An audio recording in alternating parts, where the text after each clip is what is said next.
bandeko l'étranger bamoni loboko ya nzambe ya solo bazotatola bavivre miraka ya nkolo. Jésus-Christ de Nazareth asali ya minene na nzela ya télévision. Merci Nabino bana tata nanga Jean-Paul Martin de la foi bana CFC bana CODEF besoin partout à travers le monde entier besoin en Amérique en Afrique en Asie en Océanie tout comme Europe tika Yesu Masia Nazareth apambola bino tozana émission na biso ya sika numéro na biso ya sika plutôt oza na kati émission biso dans sa présence to le dans sa présence c'est une émission où ko permettre biso bana nzambe to pousser ne pas na ko Yesu Masia Nazareth et émission où ils a na objectif comme moko ko élever Christ pour ko pousser biso bana nzambe ko pousser na Yesu Masia Nazareth bien aimé to comme na temps où ya ko pousser na Yesu Masia Nazareth nazo bandela temps à chaque fois passage où on a livre à Jacques chapitre 4 verset 8 ici la Bible dit approchez-vous de Dieu et il s'approchera de vous. Bien aimé, si tu gères toi-même tes problèmes, tu t'approches pas de ces dieux. Ces dieux-là, Jésus-Christ de Nazareth, ne s'approchera pas non plus de toi. Donc, tu as conscience et parce que le juste sont toujours délivrés par la connaissance. Bien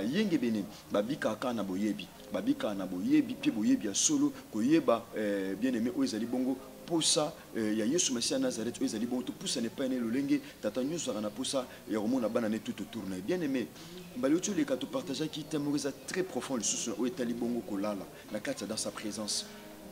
Toujours partager le Yesu Masia Nazareth dans le livre Matthieu chapitre 13, dans le verset 25 à 28. Dans l'ingati dans l'ensemble, tout ça la lecture après par la grâce de Dieu, donc on met un peu comme même enseignement. Pona ela musabiso bana nzambe o parfa tuza kolala mais tuzo yebate ezana batu mususu bien aimé spirituellement za kolala physiquement comme ça azotambola na miso batu azotambola pe na mutuka za pe bien abali pa lia sali wa kosala bien aimé mais réaliser spirituellement za kolala ana kata pongi et pas n'importe quel pongi sommeil un sommeil profond za batu belé pendant que to loba pendant ko lana bien aimé wana kata pongi bien aimé pongi so za physique te c'est za pongi mo spirituel za batu belé spirituellement ba kolala mutu soka lali bien aimé a comme en état à faiblesse tu es bien ou bien pendant le sommeil za mutu azan état il y a faiblesse Mungu n'a pas koya ko sala mabe Mungu n'a pas koya ko yibe loko pendant que mutu aza kolala moyiba ko ya ayibe loko azui loko a valeur a dépouiller a tikoka pourquoi parce que ça était à faiblesse olali pendant que lali bien aimé mutu alali azaka presque à demi mort pourquoi parce que a ko miyebate a toza mu condition ko lali mutu ko ya pas sali o mabe na si apongi donc c'est si yango to lobi biso ba na nzambe to ko lala te to ko lala te lokola batu nyonso bien aimé sengeli to veiller na ba bien aimé na makambo sur tout le plan. Merci, nous lisons directement la parole de Dieu dans le livre de Matthieu chapitre 13 verset 25 à 28. Je lis la parole du Seigneur dans le nom de Jésus-Christ de Nazareth. La Bible dit ceci. Mais pendant que les gens dormaient, son ennemi vint, s'aimant délivré parmi les blés et s'en alla. Ah, Bible bini. Pendant qu'il dormait, pendant qu'il balalaki, monguna na bango. Aïe aloni ivré pe akei. Bien aimé, ils ont ma famille belé pendant que tu loba à cause à pongi bolala monguna ya sema biloko mabe. Ils ont ma famille belé pendant que tu loba pongi au besoin na famille. Du fait que pongi ça kolala bo télémanti bo poussa na te pene sur Masia Nazareth. Bo poussa na gato réaliser pongi kota na kata famille sur tout le plan. Du fait que pongi ça monguna à côté à cause na nyoso za nango poussa. A to moni a parabole. Ils ont laissé ça Yesu. Azo pesa mukolo bilang. Après si bango bilanga basa la chambre bilanga balona ndunda baloni ndunda baloni pe toko masango toko loba tok baloni bi pendant que balalaki bango ba yebi ki na mituna bango ba tiena semence ba semaki na mabele ba semer une bonne semence ba tiena mabele bien aimé oui classe au temps c'est une bonne semence et ça semence ça bien pour nous préparer à venir mais ko réaliser na kata classe mungu na lone logo mo pendant ko zaki olala o ko réaliser na kata libala bien aimé o mi batela bien au salaire qui n'umbate, autant moi na via ma sangate, autant moi na via toute sa mibalité, ma soeur de Kozola Nanga. Mon réaliser na kata vie pendant que lalaki, mon na semé bloc comme abe, le loba réaliser divorce sur l'an, ils ont réclamé vie na yo. Au réaliser ma promesse, ils ont réclamé vie na bien aimé, de Kozola Nanga. Au cause à peine Europe, tout comme l'Afrique, au cause à peine Asie, Amérique, tout peine Océanie, de Kozola Nanga, au réaliser bien aimé. Autant qui classe à bien, mais na classe na yo na diplôme na mon a semé l'eau comme abe, ou na quitté. Au réaliser bien aimé, osalaka musala bien mais munguna ayaka panda kolala na musala asemaka eloko ya mabe o réaliser promotion mozo ezate bando banda musala ti lelo ba nous osali ba ne belé na musala mais promotion ezate pourquoi parce que munguna ayi aloni ivré. Il y a des ivrés et ils en ont ivré ou ils en ont katia et ba famille o réaliser na kati ba vie ba o réaliser famille moko boy maman moko edika ba na bien o edika maman edika ba na bien abi vraiment dans une chance de là-bas dans ngambongo mais réaliser pendant que bana ba okola pendant que zaki kolala munguna solo ne déjà ivré o réaliser ivré cause la maladie au sein dans la famille o réaliser maladie moi si qui to quoi télé beso atteindre miso ba tobi ah Dieu a vraiment créé cette tueur mais réaliser na kata nzoto ana ba ivré ivré za ma chacha ivré za ma titi ya mabe o yaka pona ko tout fait croissance ya semence oyolonaki ivré za biloko lonaki te siko awa maître zo pesa lisese abi pendant que bolala ki munguna ayena butu bien aimé munguna a travaillé na butu mais nous notre maître Jésus-Christ de Nazareth travaille le jour parce qu'il est le jour il est la lumière. Elle lui a dit dans Jean chapitre 9 dans le verset 5 abi pendant que je suis dans le monde je suis la lumière du monde bien aimé pongi ozolala satana olona biloko o lobi et aussi miso mutu pongo zola la bien aimé ozo kutana ba problème ozo réaliser o la loloti ndota mabe mo lamuko monongo normal ce sont des choses où sengele pousse penanzam mais ozo bien aimé ozo betango bendif ozo betango bakara pourquoi parce que nene kokisamité satana avant mon ba réalité monsieur s'est accompli comme ça physiquement et ça m'a déjà spirituellement parce que Job a lobby dans chapitre 31 verset 8 a dit en réalité dans l'homme c'est l'esprit et c'est le souffle du tout-puissant qui lui donne l'intelligence au réaliser ndeko balali baloni semence amalamu na moi. Bien aimé, pendant que vous travaillez dans moi, pendant que vous avez dans moi, ça n'a pas détruit bon aboutou. Oui, c'est vrai, vous avez protégé bana. Est-ce que pour ça n'a pas d'anzam, vous recommandez bana ma beaucoup d'anzam. Bien aimé, toujours réalisé, bah tu ballo ni bonne semence, bah c'est le résultat bien. Mais bah l'amour qui n'a tombe, bien aimé, n'a boutou. Monguna aye aloni. N'habite sat aloni na vie na bien aimé. Alona ni na kata famille na yo bien aimé. Et ça ma famille belé pendant que non lo bah sat na lona bilo. Je ne sais pas bien aimé. Satan alona ni na kata foyer na yo, alona ni na kata vie na yo, na kata santé na alona ni na santé non ndeko zolandanga. Osana ba problème bien comment obela même maladie ba mpaka c'est quoi ça bien aimé. Ndeko zolandanga osana ba problème. Pourquoi tout ça c'est à cause ya pongi.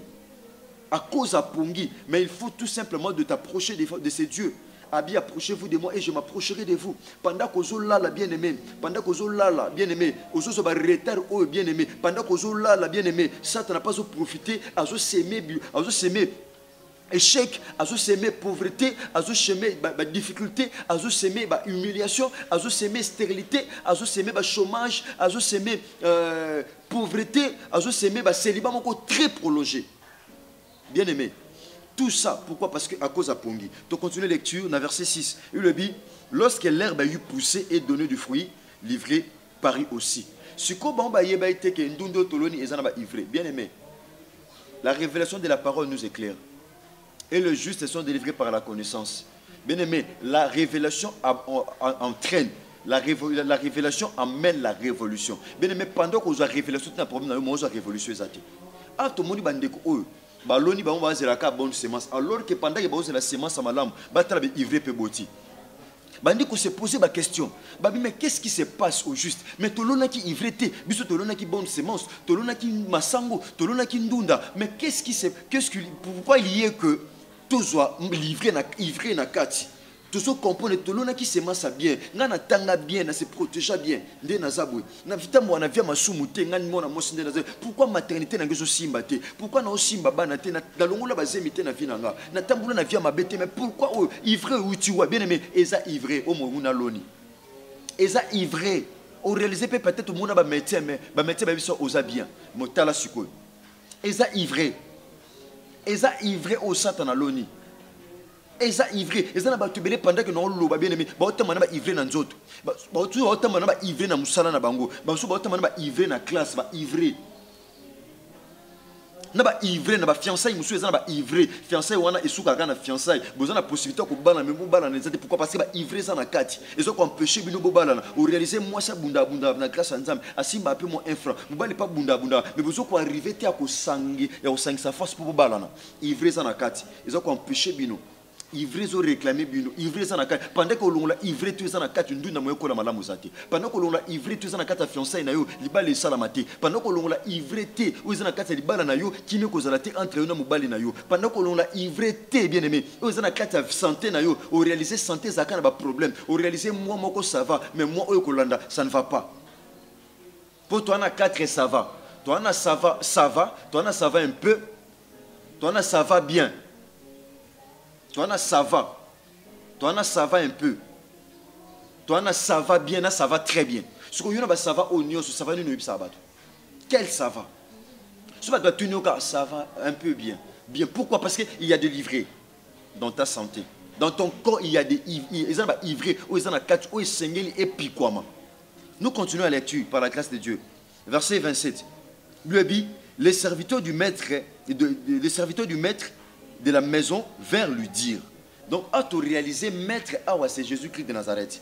Bilobi, serviteur, il y a maître, s'approcher et pas maître. Pas m'taper ça, il va moussala. Bien aimé, quand les choses ne marchent pas, approche-toi de ces dieux. Il est ton Père, ces dieux-là. Parce qu'il écoute, il attend même nos prières qui se font même dans le secret.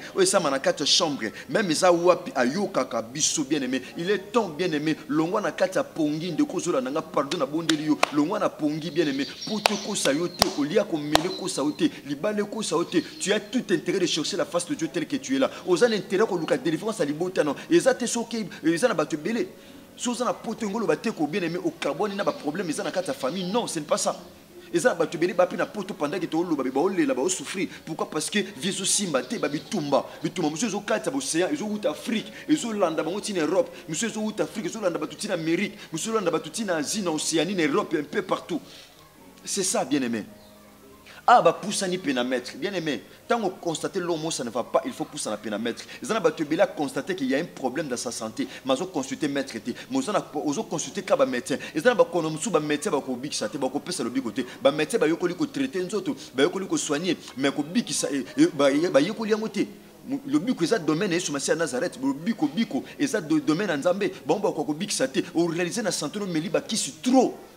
Omeliba kisi mingi ma soeur, mon frère omeliba kisi mingi papa zolandanga omeliba kisi trop, maman zolandanga. Yesu Messia Nazareth amataki na croix te pose à condamner comme omeliba kisi. Et quand on a Ésaïe chapitre 53, la Bible dit ceci, c'est par ces maîtres que nous sommes guéris. Yesu Zoka ba pour tête pose à la condamner. Au réaliser na carte vino waneza ivrer aux na carte santé. Et vous permettre autant de se mettre la bakis pendant qu'on met la bakis ivrer, les quoi absorber ba kisi aux omela. Au réaliser ma titi et botin de la monandoun, mais ba yé pas maître. Tombe à pousser un pénamètre. Verset 27. Seigneur, n'as-tu pas sémé une bonne sémence dans ton champ? Abi bolona ki sémence ya malamu te na bilanga na yo. Mais ivre e wuti wapi. Bien aimé. To lo bango olona ki biloko malamu. Na vie na yo. Ma soeur, mon frère, olona ki biloko bien. Ivre e wuti wapi. Ivre eza banguna panda kozolala na butu. Banguna boya ba oseme biloko. Panda kozolala, bien aimé ko lala te. Tant que tu as période, parce que ça t'en a télémi. La Bible dit dans le livre de 1 Pierre chapitre 5 verset 8, soyez sobre, bosenzela, pambate munguna na bino satana, azo rodé le koma, azo rodé le kola en kosi. Satana azo baluka, azo kota na ba famille, azo kota stérilité, azo kota blocage, kufa, ou réaliser kufa na kata famille, batu bakoma kufa pam pam. Au réaliser ma maladie belé au tala au barin au tala au cancer au tala au myome au tala ba problème belé au ba AVC ba tension ba maladie belé stomac ba problème tout ça au réaliser nyos wana mo tala ba maladie ba paka mais yo wa elenge peut-être ça ou tu n'as même pas 30 ans même pas 50 ans mo réaliser ba maladie mo zo belé ba mikolo mo za na mboka o apparemment ba soueza moi malam bien aimé. Est-ce que tu as qui semence à malam ou te? Certainement, tu as qui semence à malam. Tu as qui semence à malam. Il lui a répondu, c'est un ennemi qui a fait cela. Et les serviteurs lui dirent, veux-tu que nous allions l'arracher? Bien aimé, va comprendre. Bien aimé, va serviteur va comprendre. Va comprendre que ça va bien aimé, santé promo zanango. Les gens qui balingi bon. Banguna ni batu ba osalo bon. Pendant qu'on peut écarter l'ivre wana te eza semence banguna batiki. peut-être makolo comment que soit maboko comment que soit bien aimé mukongo comment que soit libumu comment que soit tout moment muto comment que bête à tout moment on réaliser tout ça et parce que derrière toute chose il y a un esprit bien aimé ndeko simelo nyonso ceux-là on comment oume les autres peuvent résister c'est qu'il y a un esprit derrière ça c'est qu'il y a un esprit il y a un esprit il y a un esprit bien aimé tout autant à Romains chapitre 13 c'est un passage Romains chapitre 13 verset 11 Romains chapitre 13 verset 11. Nous lisons la parole de Dieu. Nous Romains chapitre 13, verset 11. Nous pardon, c'est un enseignement que la Bible ici tout par la grâce de Dieu. La Bible dit ceci. Cela importe d'autant plus que vous savez en quel temps nous sommes. Et c'est important que vous ayez tout ça. Et ça temps où Satan a tellement animé na colère na makasa so lukana na opanza. Et Seigneur tout ça na mitu na biso to ba tant une tout ça. Non seulement ça Bible dit c'est l'heure de vous réveiller enfin du sommeil. Bien aimé, et comme il temps, Romains chapitre 13, verset 11, et comme il temps, qu'on l'a pongi, bien aimé, qu'on l'a la tête, bien aimé, qu'on l'a la tête, tellement s'il faut gêner pour la promenade, s'il faut louer le nganzambe, au genou, louer même bassin, nganzambe, beau sambe, bien aimé, fais ça. Au perdre le côté, bien aimé, au réaliser un problème, mais tu gères toi-même tes problèmes. Aux ans, problème, les autres, tungi sa vie, mais yo, comment gérer les problèmes, bien aimé, au lemba, au souka, au lemba. Approche-toi de ces dieux. Alors, bien, dans le livre de Matthieu, chapitre 11, verset 28. Abi, venez à moi. Abi, venez à moi, vous tous qui êtes fatigués et chargés. Moi, Christ, je vous donnerai du repos. On peut savoir nos repos, dit-il.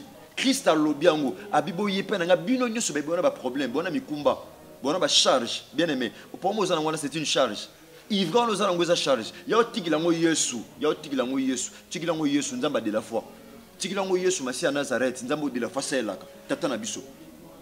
Tikilengo, il est vivant ce Dieu là. Aishouate, bien aimé. Soba nzambe belé ba Aishua, bien aimé nzambo Aishouate, Yesu Masia Nazareth. Nzamba zo tambona musene de la foi, bien aimé nazo yebisayo, il est le Dieu qui ne choue jamais. Je connais la puissance de ces dieux. Na yebi misala sala na croix. Aloba Père, tout est accompli. À la croix, il a tout accompli. Il a tout accompli à la croix. À quoi ça se pose à la bonne santé. Osa condamné ta aux la malade. Bien aimé. Osa condamné ta aux la malade. Osa bilobi na ta auto commis na heure auto commis bien aimé. Heure auto ça. Bien aimé. Et ça heure. Il y a hôtel dans le sang. To moni kuna pendant que bangu bande ko balala ki. Bangu na ba loni ivre. So bazaki o lamuka. Bangu na banga lona te. Bien aimé muto asana kata pongi bien aimé a commis proie à diable. N'importe qui au côté na vie on ça n'importe quoi. Nando ki comment ça la stage na vie na yo. Nando ki azuki ndoki kalamita comme meka vino pe mon simbi. Bien aimé moi nzambe ba condamné. La Bible dit dans le livre de Romains chapitre 8 verset 1er, il n'y a donc maintenant aucune condamnation pour ceux qui sont en Jésus-Christ. Na linga condamné yo. Na linga condamné vina yo. Muto condamné vino azate bien aimé. Muto condamné vino azate. Totangi Proverbe chapitre 20 verset 13. Proverbe chapitre 20 verset 13. Je mets ces passages, c'est un enseignement bien aimé. Proverbe chapitre 20 verset 13, la Bible dit ceci. N'aimez pas le sommeil. La Bible dit ceci, n'aimez pas le sommeil. Mais n'aimez pas ça quoi. Surtout pongi à tongwana 4h du matin. Et ça kitoko. Mais so lingango aux a surpris. So lingi pongi aux a la surpris. Il va na tongo aux mona ba surprise ya mabe. Au mona ba surprise mo maléfique, ba surprise mo négative. Bible bina biso a n'aimez point le sommeil. Abi de peur que tu ne deviennes pauvre. Bien aimé. Pongi et ma pauvreté. La pauvreté, c'est quoi? Pauvreté, c'est insuffisance. Il y a subsistance pour ça. Parce que tant mon a semé, comme bien la santé, mais santé comme pauvre. Santé comme pauvre. Au réaliser Satan a commis ça épave, n'a mis ça bateau moi na bateau, mais Satan a semé déjà comme bien la santé na yo. Tant ce que quitte comme matata on nyonso. Et ça va ivrer. Alors que Bible dit, n'aimez point le sommeil. Kolinga pongi te, koboya pongi bien aimé. Toi na ta au Seigneur, to telema, to veiller, to prier.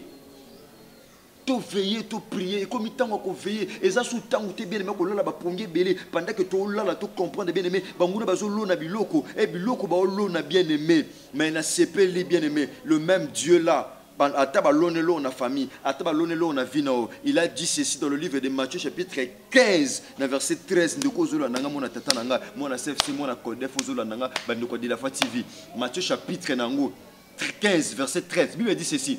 toutes les plantes que mon père n'a pas sémées. Nazoloba, en qualité Moussa Nanzam, l'eau ne se sort dans l'eau à cause de Pongo Lalaki, le col pousse ne peut se masser à Nazareth, Nazoloba, qualité Moussa Nanzam, ah, ma foute, aux os sur le Konanga, ma foute à Missale sur Massia Nazareth de Kolusu, Nazoloba, Nyos ballon na santé nayo, ballon na santé nayo, bien aimé ballon na finance nayo, ballon na libala nayo, na fiancé no pendant que nous loba, Yokandozo Ndimalilobo comme étant la parole de Dieu, Suzali Lubananga bien aimé qu'on dit mangote, mais si c'est réellement la parole de Dieu, crois bien aimé, Yondima Kaka, il est écrit, nous ne marchons pas par la vue, mais nous marchons par la foi. Bisobana de la foi, bien aimé, Totambulatena Otomona, mais Totambana Otozondima, Yondima Kaka, bien aimé, Kende no Lobaboué, c'est ma sunne sur Bachana santé nayo, c'est ma sa maladie, à humiliation, c'est ma sa humiliation, Bachana vinayo, ben injecteur tonga, humiliation, le lot c'est possible, parce que la Bible déclare, toutes est plante, sans exception, toutes est plante, nous étions maladie au ballona, ivre au Bachana santé nayo, pourtant nous sommes là condamnés comme la bakisi,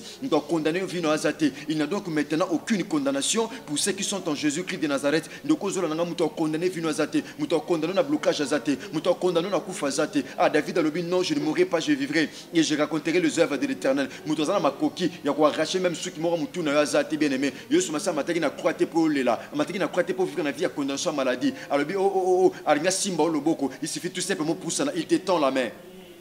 Il t'étend la main. Il suffit tout simplement pour ça, bien aimé. Alors, toutes tes plantes que mon père n'a pas sémé, pendant que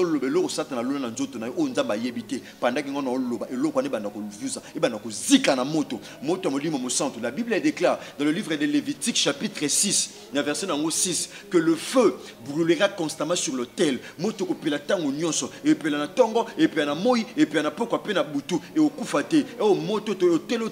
C'est toi, tu es le temple de Dieu. Lieu saint, lieu très saint. Ils appellent le lengya mutu. Mutu a un corps, un âme, un esprit. Mutu a tripartite. Donc, il y a un temple en Zam. La Bible déclare dans le livre de Lévitique chapitre 6, verset 6, que le feu brûlera constamment sur l'autel. Chose à qui pio autrefois. Maintenant, au toza, au la la te, au la la te, au za côté les moko senzela. Pambate monguna zo rodé. Pendant que nous loba, soba lona bolemuna santé pour le que le nganzambete. Batia incrédulité na mutema na yo yondi makate ondi makate ka ba français belé il y a ba français tem to longi sa yo ba français tem to justifier yo na lobango te on satan ba négocier na yete satan ba zora mikanda te to négocier satan soit to gagner soit tu as gagné yo soit tu gagner oh to so bundaka te bien aimé poto longa mais to bundana kati longa nous combattons dans la victoire parce qu'avec Christ Jésus nous sommes plus que vainqueurs nous ne sommes pas des simples vainqueurs mais pour ça la plus que vainqueurs pour pousser na peinaye parce qu'en lui nous sommes plus que vainqueurs pas en dehors si tu vis en dehors de Christ là tu seras vaincu par tes ennemis. Mais si tu veux demeurer dans la victoire bien aimé, tu dois t'approcher de ce Dieu qui s'appelle Jésus-Christ de Nazareth. Nzamba makoki nyonso, nzamba bomo, bien aimé boya pongi na vino pongi et l'elisayo. Tout le monde a cause à pongi mutalona qui sema sa malam, mais comment qui étouffé pourquoi? Parce que ba cheki ba ivrer na kati. Tika koli sur Massia Nazareth, Wazanzamba solo ya bomoy, apambola bino partout pays besoami, Nzamba pambola mon père que j'aime bien, mon père Jean-Paul Mahata de la foi, que Dieu bénisse mon frère bien-aimé, mon frère que j'aime bien, reste Kangi, qui Nzamba pambola yo de Onangai et pas besoami na ma caméra, que Christ, Waza le véritable Dieu, le grand vainqueur de Golgotha, apambola bana nyo sur tatananga bana CFC, bana de la foi TV, bana de Kubolanda so partout à travers le monde, to la muka bien-aimé, bana de nyo so bien-aimé, obolingé sur Massia Nazareth, to poussana, parce qu'azan le loko singela sana fina biso, que Jésus-Christ de Nazareth, le grand vainqueur de Golgotha, la manne cachée, le lion de la tribu de Juda, apambola bino partout dans le monde et pas besoami, afin que Christ a la glorifier. To poussana, Christ a la glorifier. Bisous dans ma tête, les périodes où nous sommes la gloire qui attire un témoignage vivant. Toi on a pour ça témoignage aux vivants. Eux mais où ils en a bon moi, eux en a bon moi. Toi on a pour ça témoignage. Dans 4 17 mercredi où toi on a pour ça te témoigner. Toi on a pour ça te témoigner bien aimé. Toi on a pour ça te témoigner. On a pour ça te témoigner dans 4 17 mercredi où ils en a pas bandi ba témoignage na bango partout à travers le monde. Bien aimé, tout un message moi un peu triste comme ça. C'est un peu triste, vous savez, ces derniers temps, Dieu le Père de notre Seigneur Sauveur Jésus-Christ de Nazareth a élevé notre Père Jean-Paul Mahata de la foi. Les gens ont le bien aimé, comment créer un compte Facebook, un numéro à ma WhatsApp bien aimé pour nous ko senga bambongo na simatata na biso Jean-Paul Mahata de la foi. Les gens ont même papa za place tel, bien aimé, papa za na Facebook té.